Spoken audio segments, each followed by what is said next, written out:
शुरुआत पीएम मोदी के राज्यसभा में आज के संबोधन से करते हैं।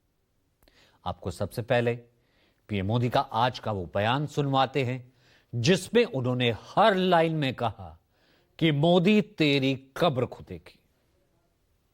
एक तरफ देश के युवाओं के लिए मजबूत जमीन तैयार कर रहा हूं, तो कांग्रेस मोदी की कब्र खोदने के कार्यक्रम करवा रही है और मोहब्बत की दुकान खोलने वाले मोदी तेरी कब्र खुदेगी के नारे लगा रहे हैं। जी, ये कौन सी मोहब्बत की दुकान है जो देश के ही किसी नागरिक के कब्र खोदने के सपने देखती हो? ये मोदी की कब्र क्यों खोदना चाहते हैं? ये सिर्फ नारा नहीं है, ये इनके भीतर पड़ी हुई नफरत का प्रतिबिंब है, इसकी अभिव्यक्ति है। और वे इसलिए हैं, हमने 370 की दीवार गिरा दी, इसलिए वो मोदी की कब्र खोदना चाहते हैं। हमने नॉर्थ ईस्ट में बम बंदूक और आतंक का जो छाया बना रहता था, नॉर्थ ईस्ट में शांति और विकास का राह अपनाई, इसलिए वो मोदी की कब्र खोदने पर सोच रहे हैं। पाकिस्तानी आतंकियों को घर में घुस करके जवाब देते हैं, इसलिए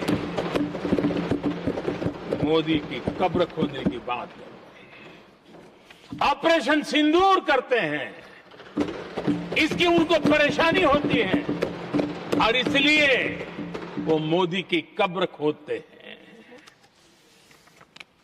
माओवादी आतंक से देश को मुक्ति दिलाने के लिए साहसपूर्ण कदम उठा रहे हैं, इसलिए मोदी की कब्र खोदती है आपको। अब आपको लोकसभा स्पीकर ओम बिरला का वो बयान सुनाते हैं जिसे सुनकर पूरा देश सन्न है। जब सदन के नेता को सम्मानीय महामहिम राष्ट्रपति के अभिभाषण पर जवाब देना था, तो मेरे पास पुख्ता ऐसी जानकारी आई कि कांग्रेस पार्टी के कई सदस्य माननीय प्रधानमंत्री जी के आसन पर पहुंचकर कोई भी अप्रत्याशित घटना कर सकते थे। ये दृश्य मैंने सदन में देखा भी सही। अगर ये घटना हो जाती तो ये अत्यंत अप्रिय दृश्य देश के लोकतांत्रिक परंपराओं को तार तार कर देता। इसको टालने के लिए मैंने माननीय प्रधानमंत्री से आग्रह किया कि उन्हें सदन में नहीं आना चाहिए और सदन के सभापति होने के नाते मेरी जिम्मेदारी बनती थी कि सदन की उच्च परंपराओं, गरिमाओं को अक्षुण्ण बनाए रखें। सदन के नेता सदन में न बोले, ये सभा के लिए किसी प्रकार के लिए उचित नहीं है। सदन के नेता ने उपस्थित न रहकर मेरे आग्रह को मानकर सदन को अप्रिय दृश्य से बचाया। मैं माननीय प्रधानमंत्री जी को इसके लिए आभार व्यक्त करता हूं कि उन्होंने मेरे सुझाव को माना। ठीक, लोकसभा स्पीकर ओम बिरला संसद के लिए जिस घटनाक्रम का जिक्र कर रहे हैं, कांग्रेस सांसदों की जिस तस्वीर की बात कर रहे हैं, यह वही तस्वीर है। इस तस्वीर में गिनकर आपको तस्वीर पूरी दिखाते हैं। देखिए, उस वक्त हुआ, उस तस्वीर में गिनकर 6 महिला सांसद हैं। जिस वक्त स्पीकर की चेयर पर सुधराएं आई थी और उस वक्त वो चेयर दिख रही जहां पीएम बैठते और उसके पास 6 सांसद हैं। राहुल गांधी को लोकसभा में ना बोलने देने को लेकर के सरकार के खिलाफ वो विरोध प्रदर्शन कर रही हैं। इसी दौरान वे वेल से होते हुए ट्रेजरी बेंच तक पहुंच गई थी, जो संसद में विरोध प्रदर्शन के दौरान आम बात है। विपक्षी सांसद कई बार अपनी मांगों को लेकर विरोध प्रदर्शन करते हुए यहां पहुंच जाते हैं, लेकिन लोकसभा अध्यक्ष ओम बिरला को इस तस्वीर में कोई अप्रत्याशित घटना को अंजाम देने वाले कांग्रेस के सांसद नजर आ रहे हैं। संसद के इतिहास में यह पहली बार हुआ है जब किसी स्पीकर ने विरोध करने वाले सांसदों का हवाला देकर यह कहा हो कि प्रधानमंत्री के साथ किसी भी तरह की अप्रत्याशित घटना हो सकती थी, unprecedented.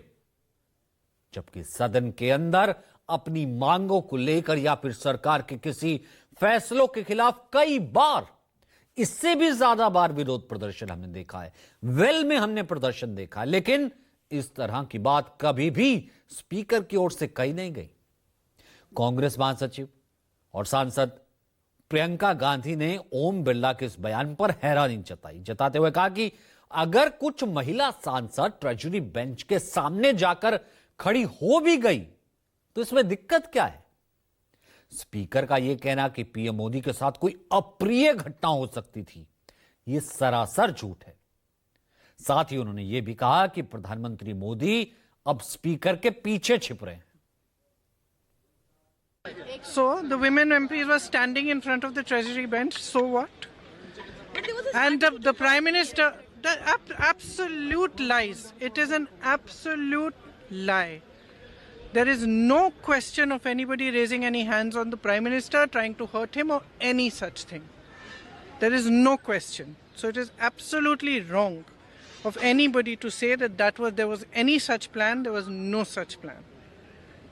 But if you're going to allow your members to stand and quote books and talk nonsense, then this side, the opposition benches are going to protest.